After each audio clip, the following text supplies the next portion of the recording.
The American economic crisis has tested the faith of millions of people, but now it seems many of the churches they worship in are what need a miracle now.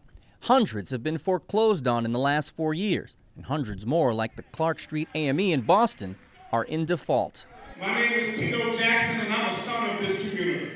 It may be too little and too late. There are more than 300,000 churches in the United States. In the last few years, many have seen a drop in attendance and thus a drop in donations, money that drives the operations of a church. Like many American households struggling to make ends meet, hundreds of churches have fallen behind on bills, with little or no ability to catch up. It's very, very difficult for people to let go.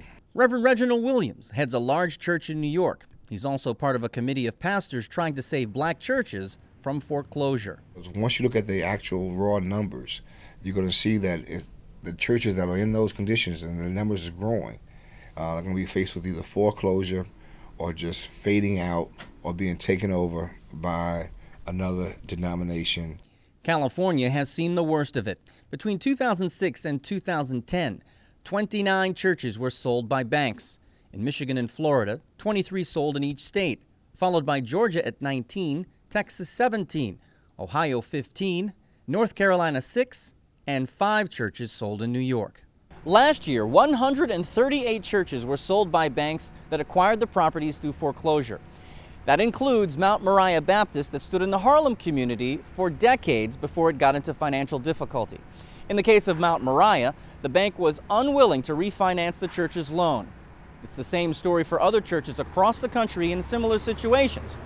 In the wake of the huge economic crisis and a large bank bailout, banks are now being pressured by federal regulators to clean up their act and get bad debt off their books. But in some cases, it's not bad luck, but rather bad management or bad decisions. Take the case of the Solid Rock Church in Memphis, Tennessee. In 2008, with their building paid for, leaders borrowed $3 million from the Evangelical Christian Credit Union to build a 2,000-seat addition. Halfway through the project, the economy collapsed. Solid Rock emptied its once hefty reserve, but it was not enough. The property was put on the auction block. It's a balancing act. When you look at the operations of the church, the economy certainly hasn't been kind in terms of the increased costs for renovations and utilities. Like many struggling companies, pastors see churches merging their congregations or working together to share building space. Solutions that may answer prayers to survive a crisis that has been a cataclysm for hundreds of houses of worship. In New York, Gary Anthony Ramsey, Our News Now.